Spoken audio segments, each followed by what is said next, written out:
News today Tamil நேயர்களுக்கு வணக்கம். நான் லோகநாதன். இன்று நம்மோடு சிறப்பு விருந்தினராக கலந்து கொள்ள இருப்பவர் கர்நாடகாவில் இருந்து வழக்கறிஞர் பாலன் நம்மோடு இணைகிறார். சார் வணக்கம். வணக்கம். தர்மசாலா அந்த கேஸ் இன்வெஸ்டிகேஷன் எந்த நிலைமையில இருக்கு சார்? நீங்க தான் அந்த கேஸை வாதாடுறீங்க. அந்த எஸ்ஐடியோட விசாரணை முழு வீச்சுல நடைபெறுதா? தர்மசாலா கோயிலுக்கு கிளியர் ஷீட் கொடுக்க சொல்றதா ஒரு நிர்பந்தம் இருக்குதுன்னு ஒரு தகவல் வெளியாயிட்டு இருக்கு. எஸ்ஐடியோட விசாரணை எப்படி போயிட்டு இருக்கு சார்? எஸ்ஐடி அப்படின்னும் போது இங்க உமன் கமிஷன் ஒரு லெட்டர் எழுதுறாங்க. அந்த லெட்டர்ல என்ன எழுதுறாங்கன்னா, அங்க எத்தனை சாவுகள் நடந்திருக்கு, எத்தனை எஃப்ஐஆர் இருக்கு, இந்த மாதிரி காணாமல் போனவர்கள், அப்புறம் தற்கொலை செய்து கொண்டவர்கள், கொலை, இந்த மாதிரி எல்லாத்தையுமே நீங்க இன்வெஸ்டிகேஷன் பண்ணோம் அப்படின்னு சொல்லி அவங்க முதல் மந்திரிக்கு கடிதம் எழுதுறாங்க. அதை ஒட்டி 19/7/2025 அன்னைக்கு அதை ஒட்டி எஸ்ஐடி கான்ஸ்டிடியூட் ஆகுது. அது ஆன பிறகு ஆகஸ்ட் 6ஆம் தேதி எஸ்ஐடிக்கு ஒரு போலீஸ் ஸ்டேஷன் பவர் கொடுக்குறாங்க. அப்போ இந்த எஸ்ஐடின்றது legally very powerful committee, powerful ஒரு பவர்ஃபுல் கமிட்டி அது. அப்போ எஸ்ஐடி எல்லா விதமான கேஸையும் இன்வெஸ்டிகேட் பண்ணலாம். இது எப்படி இருந்துச்சுன்னா, இதெல்லாம் வரும்போது நம்ம குதிரை முன்ன இருக்கு, வண்டி பின்னாடி இருக்கு, குதிரை வண்டியை இழுத்துட்டு போகுது, அந்த வண்டி ஃபுல்லா நியாயம் இருக்கு அப்படின்னு நான் கூட நினைச்சேன். ஆனா 23/8/2025 அன்னைக்கு குதிரை முன்ன போற குதிரைய வண்டிக்கு பின்னாடி போட்டாங்க. அந்த வண்டியில இருந்த நியாயம், நீதி அப்படின்றத கீழே இறக்கிட்டு அநீதி அப்படின்றத அந்த வண்டியில எழுதிட்டாங்க. அது பின்னோக்கி போக ஆரம்பிச்சது. பின்னோக்கி போறதற்கான காரணம் அப்படின்னா, அது அரசியல் தலையீடு இருக்கலாம், பல்வேறு விஷயங்கள் இருக்கலாம். ஆனா 23/8/2025 9 செக்ஷன்ஸ், பிஎன்எஸ் செக்ஷன்ஸ 228, 29, 30, 35, 36, 48 வரைக்கும் 9 செக்ஷன்ஸ போடுறாங்க. அப்போ இந்த விசில் ப்ளோவர்ஸ் யாரு கம்ப்ளைண்ட் கொடுத்தாங்களோ அவங்க மேலேயே திருப்பி அடிக்கிற மாதிரி அது இருந்தது. அப்ப அந்த செக்ஷன்ஸ் இருந்த போது கூட அவங்க விசாரணை பண்றாங்க அப்படின்னு நான் நினைச்சேன். அதுக்கு பிறகு என்ன ஆச்சுன்னா, அந்த விசில் ப்ளோவர்ஸ் மட்டன் அவர், இது திமுரோடி, ஜெயந்த், விட்டல கவுடான்றது சௌஜன்யாவுடைய மாமா, இவங்களுக்கு எல்லாருக்கும் திருப்பி நோட்டீஸ் கொடுக்குறாங்க. கடைசியா ஒரு நோட்டீஸ் கொடுத்தாங்க. அந்த நோட்டீஸ்ல நீங்க சாட்சிகளை நாசம் பண்ணக்கூடாது, நீங்க எங்கேயும் போகக்கூடாது, நாங்க கூப்பிடும் போதெல்லாம் வரணும், வரலன்னா உங்களை அரெஸ்ட் பண்ணுவோம் அப்படின்ற மாதிரி ஒரு நோட்டீஸை கொடுத்தாங்க. அந்த நோட்டீஸ் வந்த பிறகு இதோட விட்டா சரி வர்றதில்லைன்னு நான் தான் ஹைகோர்ட்ல ஒரு ரிட் பெட்டிஷன் போட்டு, அந்த ரிட் பெட்டிஷன்ல இந்த நோட்டீஸ் கொடுக்க கூடாது, ஏன்னா நோட்டீஸ் 35(3) ஆஃப் பிஎன்எஸ்எஸ் பிரகாரம் அந்த நோட்டீஸ் பிசிக்கல் நோட்டீஸ் கொடுக்கணும். இவங்க ஆன்லைன் எலக்ட்ரானிக் நோட்டீஸ் கொடுத்துருக்குறாங்க, அது சரியில்லை.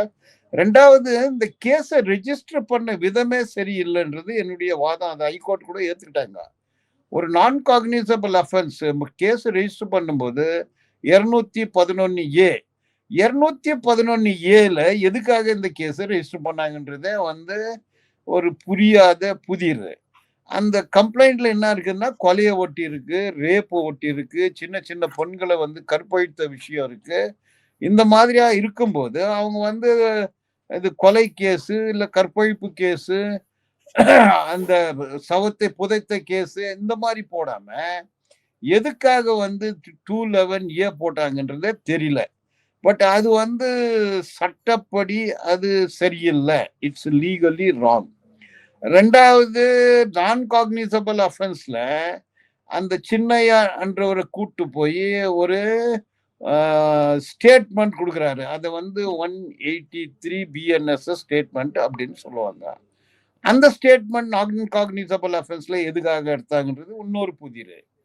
அதுக்கு பிறகு 23ஆம் தேதி அவரை அரெஸ்ட் பண்றாங்க. அது வரைக்கும் அவரு கம்ப்ளைண்ட் கொடுத்தவரை வந்து அக்யூஸ் பண்ணி அரெஸ்ட் பண்ணி அவரை ஒரு 13 நாள் கஸ்டடி எடுத்து திருப்பி ஒரு 2 நாள் கஸ்டடி எடுத்து மொத்தம் 15 நாள் வச்சுட்டு இருந்து அதுக்கு பிறகு அவரை ஜெயிலில் கொண்டு போய் விட்டுட்டு ஜெயிலுக்கு போன பிறகு அவரு நான் கொடுத்ததெல்லாம் பொய் அப்படின்னு இன்னொரு ஸ்டேட்மெண்ட் கொடுக்குறாங்க.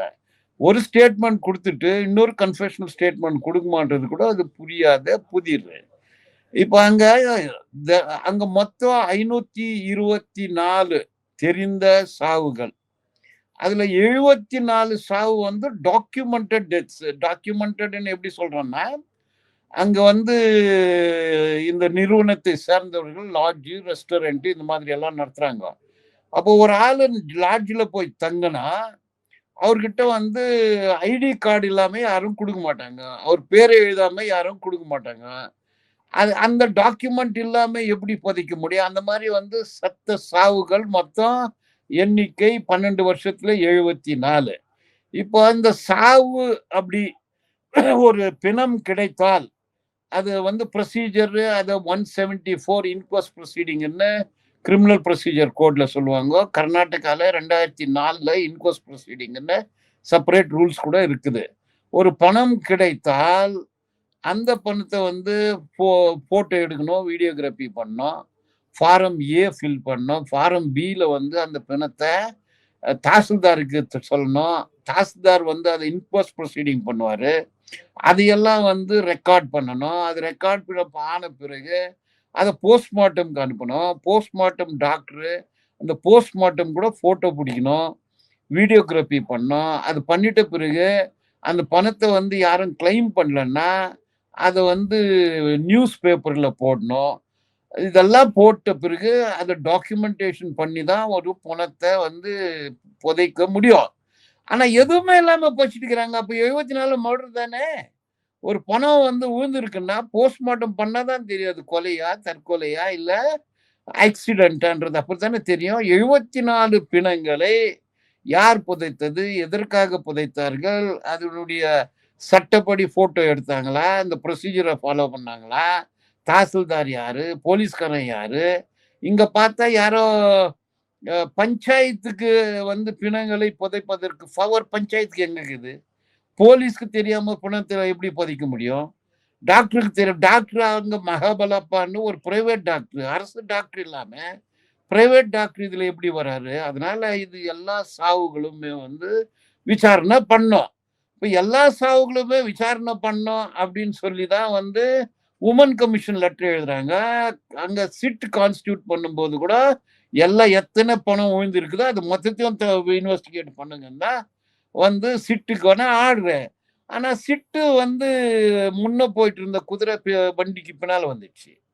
வண்டியை பின்னால கூட்டு போகுது. அதனால வந்து இது எங்கேயோ தப்பு நடக்கிற மாதிரி விஷயம் தெரிஞ்ச பிறகுதான் நானே ரிட் பெட்டிஷன் போட்டேன்.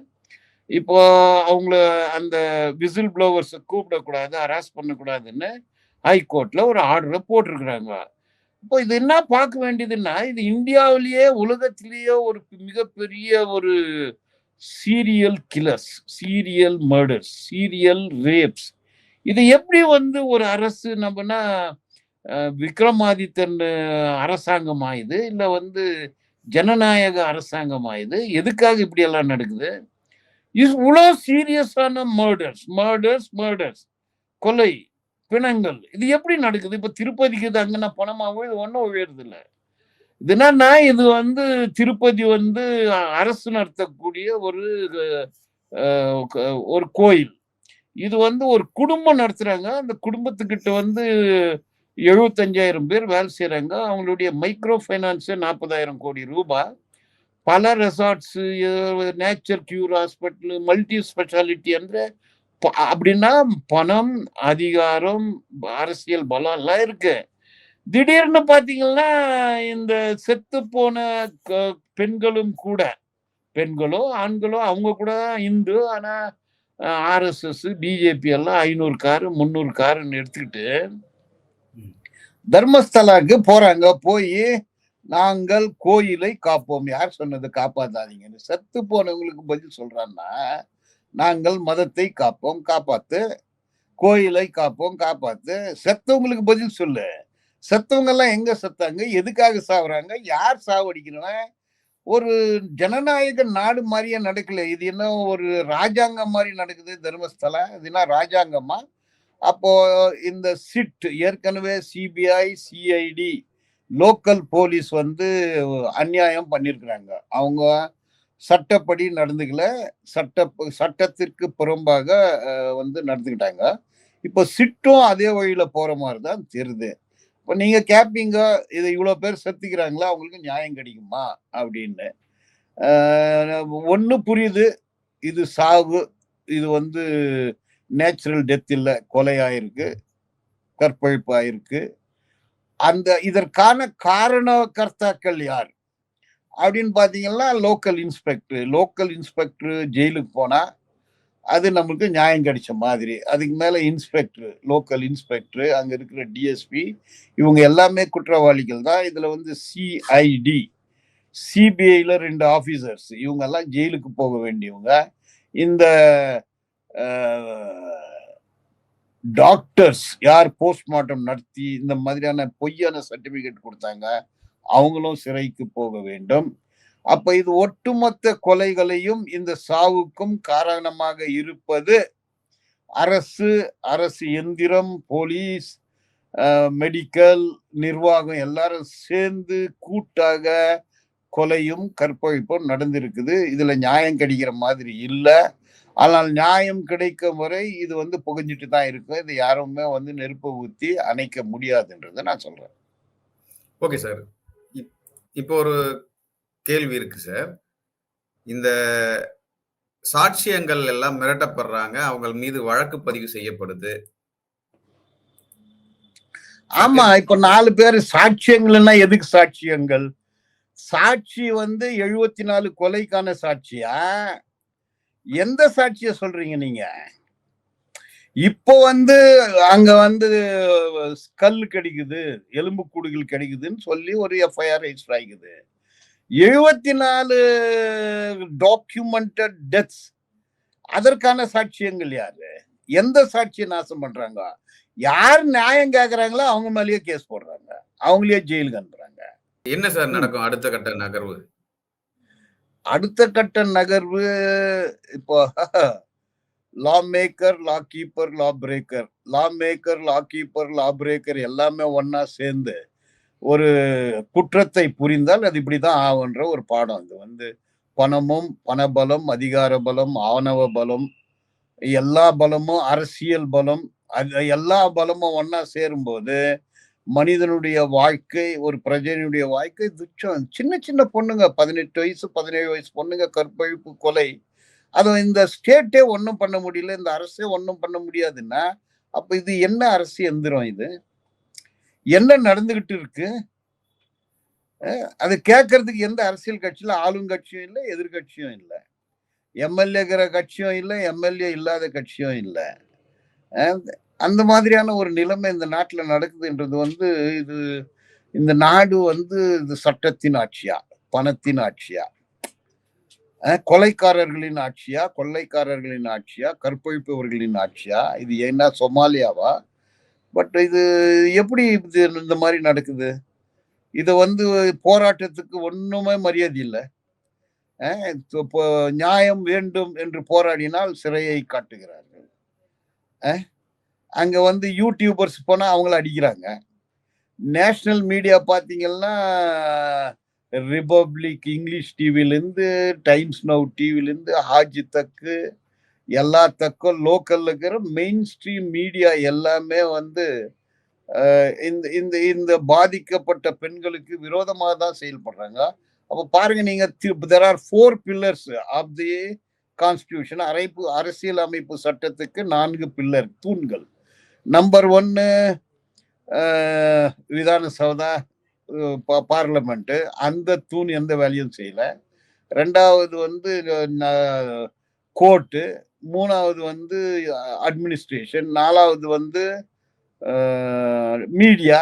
இப்ப இந்த 4 தூண்களுமே ஒரு பக்கம் தான் நிக்குது. அது பேலன்சிங்கே இல்லை. அவங்களுக்கு வந்து ஃபைனஸ்ட் லாயர் கிடைக்கிறாங்க. யாரு குற்றம் புரியுறாங்களோ அவங்களுக்கு வந்து சுப்ரீம் கோர்ட் வரைக்கும் தி பெஸ்ட் லாயர்ஸ், சார்ட்டர்ட் ஃபிளைட்ல போய் கேஸ் நடத்துற லாயர்ஸ் அவங்க கிட்ட இருக்கிறாங்க. பாதிக்கப்பட்டவங்களுக்கு லா எங்க இருக்குது, லாயர் எங்க இருக்கிறாங்க, கோர்ட் எங்க இருக்குது? பாதிக்கப்பட்டவங்க போய் லாயர் எங்கேஜ் பண்ண முடியுமா 20 லட்சம் 50 லட்சம் கொடுத்து? அப்போ குற்றம் புரிந்தவனுக்கு லாயர், ஜஸ்டிஸ் இஸ் லக்ஸுரி. நியாயம் என்பதே வந்து ஆடம்பரம். அது வந்து பணக்காரர்களுக்கு தான் கிடைக்கும், ஏழைங்களுக்கு கிடைக்காதுன்ற நிலைமை தான் வந்து நம்ம தர்மஸ்தலால பார்க்கிறோம். சார், அப்போ வீரேந்திர ஹெக்டே அந்த ஃபேமிலி, தர்மசாலா ஃபேமிலி எவ்வளவு பெரிய ஒரு பிக் ஷாட் அப்படின்றத இதுல இருந்து ப்ரூவ் பண்ண முடியுதுல்ல? ஆமா ஆமா, not only big shot, top shot, off shot, full shot, mega shot, super shot, என்னென்ன ஷாட் இருக்குது எல்லா ஷாட் அவங்க. Okay sir. இது மக்கள் வந்து நீண்ட நாட்கள்ல போராட்டம் பண்ணாங்க, நம்புனாங்க. இந்த எஸ்ஐடி விசாரணையில ஒரு முடிவு கிடைக்கும். எஸ்ஐடி மீது ஒரு நம்பிக்கை வச்சிருந்தாங்க. எங்க சேனல்ல நிறைய பேர் வந்து கமெண்ட் பண்ணாங்க, இதனுடைய அப்டேட் கொடுங்க, எஸ்ஐடி முறையா விசாரிக்குது, தொடர்ந்து வந்து நிறைய விஷயங்களை பேசுங்கன்றாங்க. இப்ப எஸ்ஐடி மீதான நம்பிக்கை போயிடுச்சுல்ல? அப்படிதான் தெரியுது. It appears.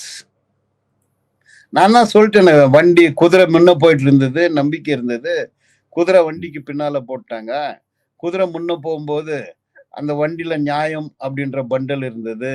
இப்ப குதிரை பின்னால போட்ட பிறகு அநியாயம் என்ற பண்டல் அந்த வண்டியில ஏறிட்டுக்குதுன்னு சொன்னேன். ஓகே. முறையா விசாரிக்கப்படவில்லை என்றால் அந்த தீர்ப்பு வந்து மாறுறதுக்கான வாய்ப்பு இருக்கு. தர்மசாலாவும் அதுல ஏற்பட்ட இந்த கொலைகளுக்கு ஒரு கிளீன் ஷீட் கிடைக்கும். குறிப்பா வந்து வீரேந்திர ஹெக்டே ஃபேமிலிக்கு ஒரு கிளீன் ஷீட் கொடுக்கறதுக்கு தான் எஸ்ஐடி முயற்சி பண்றாங்க அப்படின்ற ஒரு குற்றச்சாட்டு இருக்கு. இது உண்மையா? இப்போ sit, C H I T sit, SIT sit, S H E E T sheet, S H I T shit. இது சீட் யாருக்கு, சிட் யாருக்கு, சிட் யாருக்கு, ஷிட் யாருக்கு அப்படின்னு பார்க்கும்போது எஸ்ஹெச்ஐடி ஷிட் தான் வெளியே வருது. அவங்க யாருக்கோ கிளீன் ஷீட்டு, சிட்டு, சிட்டு, இதுதான் ஆகுதாங்க. பல்வேறு கேள்விகள் இருந்துச்சு. ஆனா இதுக்கு ஒரு முடிவு கிடைக்கும், சௌஜன்யா கேஸ்க்கு ஒரு முடிவு கிடைக்கும், தர்மசாலாவில் நடைபெற்ற கொலைகளுக்கு ஒரு நியாயம் கிடைக்கும், அவங்களுக்கு ஒரு நீதி கிடைக்கும்னு சொல்லி பொதுமக்கள் பலரும் வந்து போராட்டம் நடத்தினாங்க. பட் இப்ப இருக்கக்கூடிய இந்த சூழல்ல அது கிடைக்குமான்றது ஒரு கேள்விக்குறியா இருக்கிறது. நம்பிக்கையோட இருங்க. இந்த நாட்டுல இன்னும் சட்டம் இருக்குதுன்னு நம்புறோம். நாங்களும் கூட மேற்கொண்டு சட்ட போராட்டமும் மற்ற போராட்டங்களும் நடக்கும். எந்த அளவுக்கு போகுதுன்னு பார்க்கலாம். இது வந்து அநியாயம் நடக்கிற வரைக்கும் போராட்டமும், வீதி போராட்டமும், சட்ட போராட்டமும் நடக்கும். யாரோ காசை வச்சு எல்லாத்தையும் மூடி மறைச்சிடலாம் அப்படின்னா முழு பூசணிக்காய சோத்துல வச்சு மறைச்சிடுவா முடியும்? அது வெளியே வந்துதான் தரும். போராட்டம் நடக்கும். உப்பு தின்னவன் தண்ணி குடிச்சுதான் ஆகணும். அது வந்து லா ஆஃப் நியூட்டன் தியரி. இதுலயும் கூட யாரு உப்பு தின்னானா அவன் தண்ணி கொடுப்பான்னு நானும் உறுதியா நம்புறேன். Okay sir. பல்வேறு விஷயங்களை குறிப்பா தர்மசாலா பத்திய லேட்டஸ்ட் அப்டேட்ஸ்ட எங்க நியூஸ் டுடே தமிழுக்கு பகிர்ந்தமைக்கு நன்றி சார். மற்றொரு நிகழ்ச்சியில சந்திக்கலாம். நன்றி, வணக்கம்.